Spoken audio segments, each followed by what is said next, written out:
In the Donetsk region of Ukraine, the Russians have launched another large-scale armored attack on Ukrainian defenses. They sent armored vehicles wave after wave, each time increasing the pressure.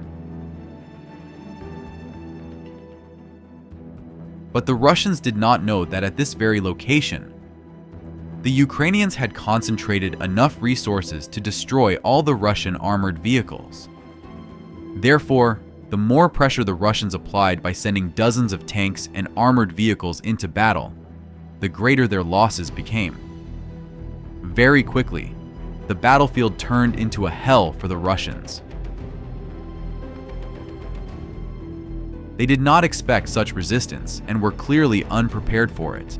Within just a few hours, the battlefield was littered with destroyed Russian armored vehicles. Some tanks had to be additionally destroyed to ensure the Russians had no hope of evacuation. This entire operation became one of the most disastrous Russian attacks of all time. It was evident that the Russian generals made numerous mistakes in their planning. Despite spending a significant amount of armored vehicles, the Russians were unable to advance even a single meter in this area. It was a complete waste of resources, but the Ukrainians are pleased with this outcome. Many tanks and APCs have been destroyed by the Ukrainian-made anti-tank guided missile Stugna. No Russian armored vehicle can withstand the impact of this powerful weapon. This weapon is not as powerful as the American Javelin, but it is strong enough to destroy Russian APCs.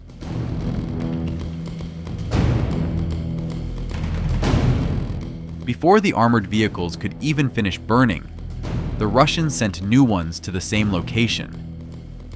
Look, this APC is supposed to deliver and deploy an assault group to the very edge of the battlefield.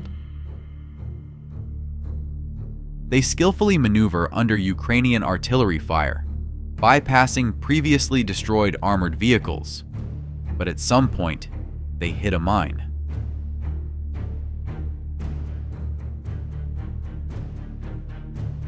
When the Russian APC hit the mine, its entire load of ammunition exploded, causing an even larger blast. Here's the same event from another angle. There were 3 large explosions. First, the mine detonated, then the ammunition inside the APC exploded, followed by another mine detonating.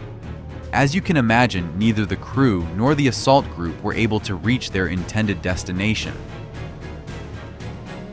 The Ukrainians have established dense minefields in all directions where the Russian forces are advancing, and it worked.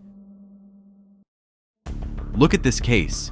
This video demonstrates how crucial mines are in holding back the Russian advance. These 2 tanks were unable to get past the minefield. Mines exploded one after another in their path until one finally struck a tank. The nearby APC was then finished off by an FPV drone and burned. But take note of how the deployed mines worked. These mines have magnetic sensors that react to approaching large metal objects. Such an obstacle is nearly impossible to overcome. Take a look at another example. This attack also took place in the Donetsk region. The Russians sent 4 APCs with infantry to storm Ukrainian positions. However, the road was heavily mined, and all 4 armored vehicles were blown up by mines. After some time, the Russians sent another armored vehicle with infantry. When they approached the area, a sapper carefully checked the road for mines and decided that it was safe to pass through this narrow spot. However, there was a mine there as well.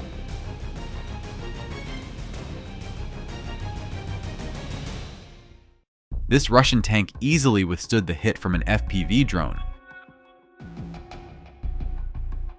But then, as it maneuvered around a previously disabled tank, it also hit a mine. The mine's impact was so powerful that the tank immediately caught fire from within. The crew was also disabled. In mined areas, there is usually a traffic jam of Russian armored vehicles that were unlucky enough to pass through. Ukrainians call such places cemeteries of Russian tanks. Mine traps and minefields are effective because they stop Russian tanks, And while the Russians try to maneuver around them, the Ukrainians have plenty of time to use artillery and FPV drones to destroy all the Russian tanks and APCs. The Russians typically show great persistence.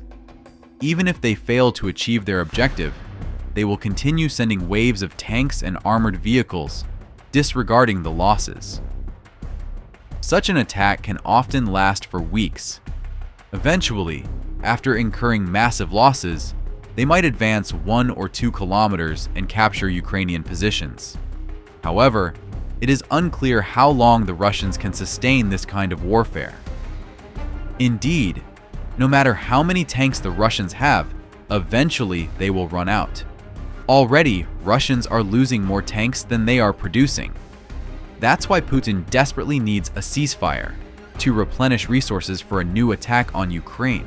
And that's why Ukrainians do not want a ceasefire on such terms. The best scenario for Ukraine right now is to continue destroying the Russian army as much as necessary, without giving the Russians any respite. A Russian APC was attempting to break into a Ukrainian town at high speed, but it was shot down by an FPV drone along the way. The crew quickly abandoned the armored vehicle. A second drone then struck the APC and detonated all its ammunition. Note that this destroyed APC has now blocked the road into the town, making it difficult for the next armored vehicles to pass. The roadside verges may also be mined. Later, the Russians made several more attempts, each unsuccessful. Now I want to show you another interesting event. In the Kherson region, in a pine forest, the Russians fortified their positions. Ukrainian intelligence discovered them and relayed the coordinates to the HIMARS crew. The weather in southern Ukraine was hot that day, and the missile strike caused a fire in the forest. The fire grew so intense that it engulfed the entire forest in that area. A massive expanse of woodland was consumed by flames. The Russians were forced to abandon their positions and flee to escape the forest fire.